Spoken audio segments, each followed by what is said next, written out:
Hi everybody, welcome to Earth One Now News. An incredible event occurred today as 24-year-old Jason Lester was given the prestigious ESPY award. His story goes back to when he was struck by a high-speed hit-and-run driver. He suffered severe injuries and was at the doorstep of death. Despite his dreadful injuries, he continued on to compete in triathlons. He has the definition of never give up. Now we go on to on-site reporter Jonathan Musa. Take it away, Johnny. Thank you, Urfi. I'm here with Jason Lester. Thank you for coming. Thank you for having me, Johnny. If you will, we have a few questions for you. Can you describe your accident? When I was just 12 years old, I was riding my bike to the video store. I was then hit by a speeding driver. I was flung about 130 feet in the air. After that, I was taken to the hospital immediately. Who inspired you to come back and run? A lot of people inspired me after all the people that I encountered through the hospital and just in everyday life. But especially it was my father.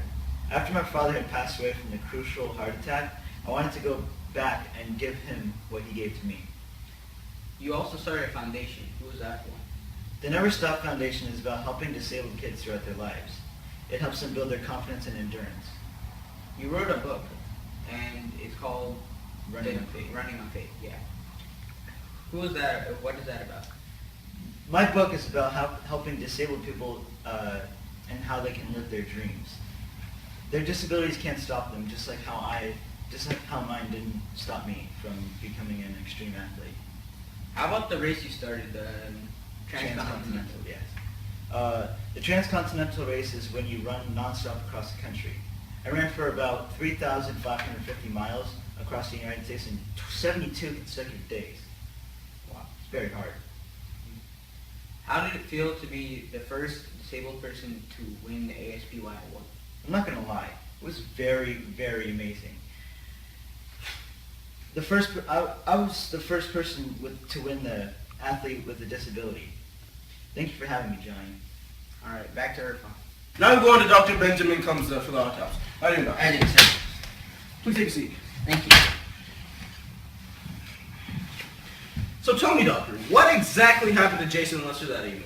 So when Jason Lester was just 12 years old, he was hit by a car going 70 miles per hour. He flew 130 feet into the air and was left there to die. What were some of the injuries that he suffered from? So he suffered from a collapsed lung and semi-permanent paralysis in his left arm, which he still has. And he suffered from 21 broken bones. 21. That makes up 10% of all the bones in his entire body. How long did he spend in the hospital? So he spent weeks and weeks in intensive care, and then spent months and months going to physical therapy at the hospital, where his dad passed away while he was at the hospital for 6 months. Wow. Yeah.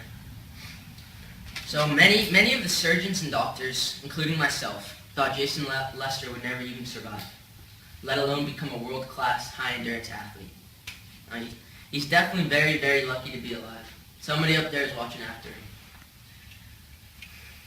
All right, doctor. Thank you. Thank you, sir. Well, that concludes our segment on Earth One Now News. Please tune in tomorrow. 3, 2, 1. We're gonna ship in our favorite rocket ship, sailing through the sky.